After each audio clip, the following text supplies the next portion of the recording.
आप देख रहे हैं एमपी न्यूज और मैं हूं महेंद्र सिंह। क्या है आज का सबसे बड़ा समाचार? जी हां, समाचार तो यही है, आखिर कब मिलेगा एमपी के बेरोजगार को रोजगार। सरकारी नौकरी की भर्तियों को शुरू कराने के लिए जो लड़ाई लगातार मध्य प्रदेश का नौजवान लड़ रहा है, क्या उसे लेकर सरकार गंभीर है?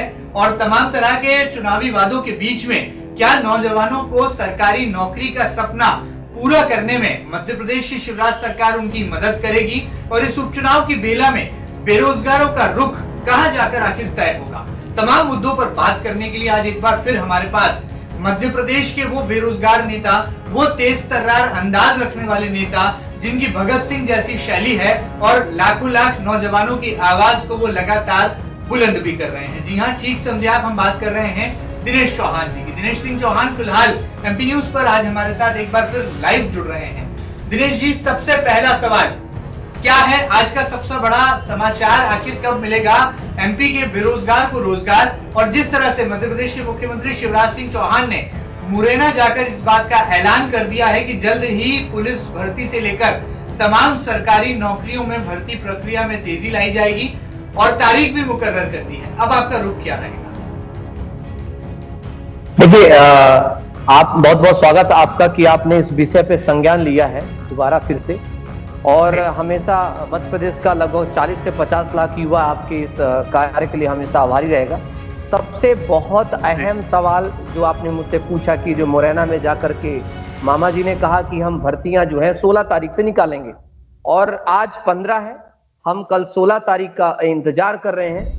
और जैसे ही 16 तारीख होती है और 12 बजते हैं 16 तारीख खत्म होने के बाद, तो हम 17 तक एक दिन का और टाइम देंगे सरकार को कि सरकार कौन सा सकारात्मक अपना रवैया उसके प्रति दिखाती है या किस प्रकार की अधिसूचनाएं जारी करती है। क्योंकि मैं आपको पहले ही बता चुका हूं, इस बात से विदित करा चुका हूं कि हमें अधिसूचना चाहिए, हमें नोटिफिकेशन चाहिए। आप हमें नोटिफिकेशन नहीं देंगे तब तक हमें आप पर भरोसा नहीं है।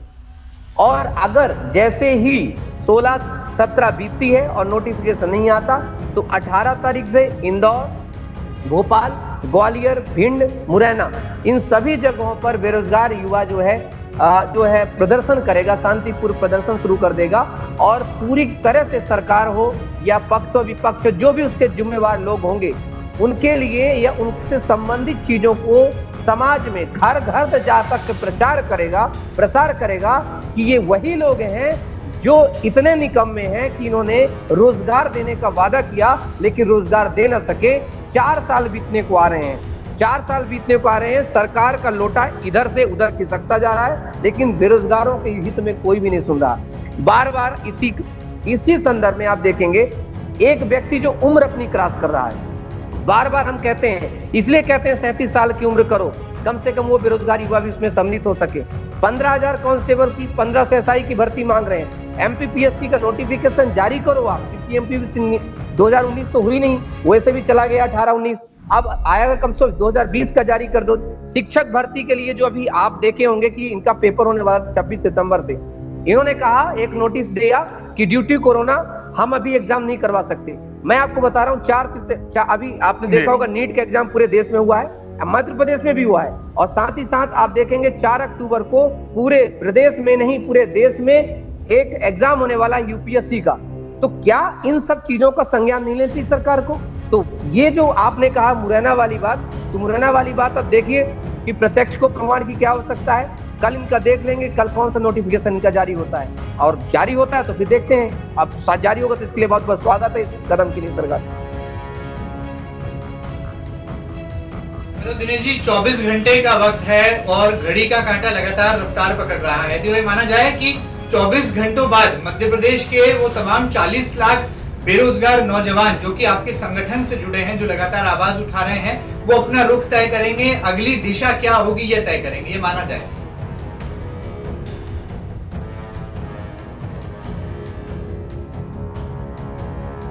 देखिए, अगली दिशा हमारी ये है, या अगर ये लोग नोटिफिकेशन नहीं देते, रोजगार मुहैया नहीं कराते हैं, तो आपको पता है 40 लाख बेरोजगार, और 40 लाख बेरोजगार का एवरेज हम मानते हैं एक व्यक्ति से 5 लोग जुड़े हैं, तो 4 पंचे 20, लगभग सीधे 1 से 2 करोड़ लोग हमसे जुड़े हुए हैं पारिवारिक तौर पर और जो है बेरोजगार के तौर पर, क्योंकि बेरोजगार कहीं ना कहीं एक परिवार का हिस्सा है।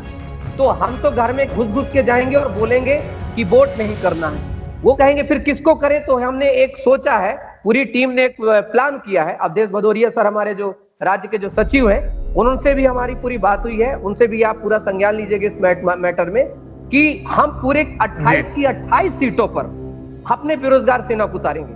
और बेरोजगार सेना को, क्योंकि हम नोटा नहीं दबाने वाले इस बार, क्योंकि हमें पता है बीजेपी वाले बीजेपी को वोट देंगे, कांग्रेस वाले कार्यकर्ता कांग्रेस को वोट देंगे, जीत तो उन्हीं की हार जीत होनी है।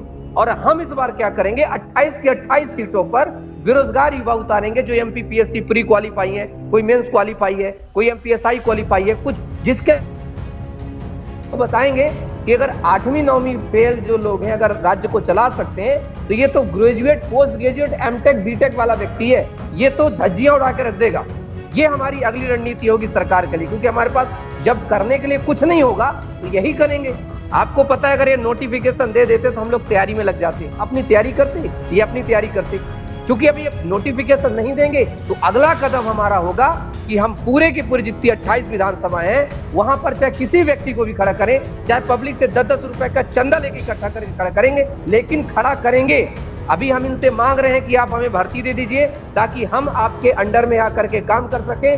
कल के लिए हम इनके समकक्ष खड़े होने के लिए इतने तैयार हैं, इतना हम कुव्वत रखते हैं, क्योंकि हम सभी मतलब नौकरी नहीं तो चुनाव ही सही, ये मान लिया जाए कि नौकरी नहीं तो चुनाव ही सही।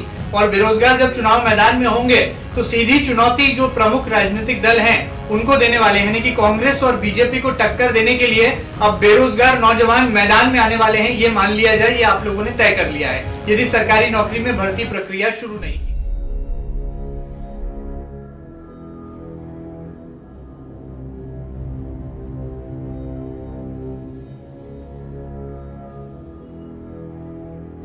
जी नहीं, आपका जो प्रश्न है कि सरकारी नौकरी, एक बार थोड़ा सा प्रश्न को रिपीट कर दे तो मेरे तक आवाज नहीं पहुंच पाई आपके प्रश्न का, थोड़ा सा एक बार प्रश्न दोबारा मुझसे पूछें आप।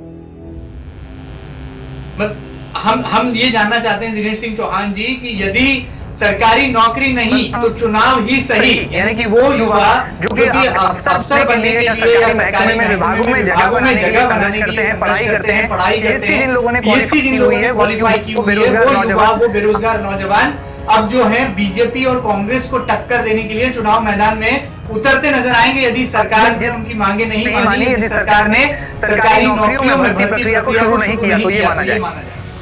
बिल्कुल, ये आप तय मानिए, कोई भी नोटिफिकेशन आता है, 226 जेल प्रहरी की भर्ती आई हुई है, जिसमें 3 लाख से ज्यादा युवाओं ने फॉर्म भरा है, तो कम से कम इससे ज्यादा सीट तो विधानसभा की 230 सीट होती है। और अभी उपचुनाव है, उपचुनाव में लगभग 28 सीटें हैं, क्योंकि एक सीट और खाली हो गई है, तो 28 सीटें, तो 28 सीटों में भरेंगे। हम तो ये सोचेंगे कि चलो कम से कम यही हमारे लिए अधिसूचना है, और हम सभी इस पर फिर भागीदारी लेंगे। जो भाई बहन खड़े होना चाहते हो खड़े होंगे, जिनके पास पैसा नहीं, तो देखिए आपको पता है कि विधानसभा चुनाव लड़ने के लिए 10,000 रुपए जनरल ओबीसी के लिए चाहिए, SC ST के लिए 5,000 रुपए चाहिए, तो कोई दिक्कत नहीं, 100 रुपए 200 रुपए चंदा करके हम लड़ाएंगे, जरूर हम खड़ा करेंगे, क्योंकि सरकार के समकक्ष जब लाके खड़ा करेंगे तब सरकार को डर लगेगा।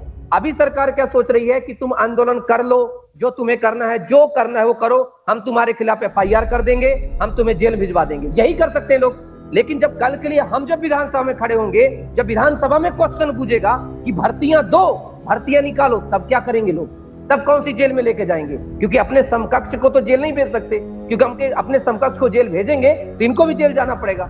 तो हमारी जो रणनीति है पूरी अग्रेसिव है, अगर ऐसा नहीं तो वैसा, साम दाम दंड भेद, हम सारी नीतियों को अपनाएंगे, क्योंकि हम नहीं चाहते कि हमारे प्रदेश का बेरोजगार युवा आत्महत्या करे या इस प्रकार की चीजों में उत्सुक हो। और अगर ये नहीं चला सकते तो बता दें कि हम नहीं चला सकते, तो लीजिए हम आ रहे हैं, बेरोजगारी सेना आ रही है, वो चला के बताएगी कैसे प्रदेश को चलाया जाता है और कैसे फंडिंग निकाली जाती है। दिनेश जी, एक आखिरी सवाल जाते जाते, क्या आपको कभी डर नहीं लगता, कभी किसी बात का भय नहीं सताता कि सरकार के खिलाफ सीधा मोर्चा खोल रहे हैं वो तमाम लाखों बेरोजगार जो इनकी बात आप कर रहे हैं, जो सरकारी नौकरी के लिए लड़ाई लड़ रहे हैं, अब वो यदि चुनाव मैदान में होंगे तो सीधी चुनौती राजनेताओं को दी जा रही है। कहाँ आपको लगता है कभी कोई भय तो नहीं सताता, कोई डर तो नहीं लगता, या बेरोजगार सेना कहीं प्रमुख राजनीतिक दलों से डर तो नहीं जाएगी? डरना होता तब तक डर चुकी होती जब ये लोगों ने जेल में ठूसा, इन्होंने कांग्रेस ने बीजेपी कांग्रेस करने का प्रयास किया। आप सही कह रहे हैं, डर लगता है, सबको डर लगता है, लेकिन आपको पता है कि इस देश को आजादी सिर्फ अकेले चरखे ने नहीं दिलाई है। इस देश की आजादी के लिए बहुत सारे जवान खूनों ने अपने आप को खपा दिया है, चाहे चंद्रशेखर आजाद हो चाहे भगत सिंह हो। तो मुझे हमेशा एक याद आ जाता, भगत सिंह की माँ हमें जब पूछती हैं कि बेटा तुम्हें डर नहीं लगता, अगर तुम्हारे मरने के बाद मेरे पास कौन रहेगा, तो उन्होंने कहा था कि भगत सिंह हर वक्त पैदा होगा। तो बोले कि मैं कैसे पहचानूंगी कोई भगत सिंह पैदा हो गया है।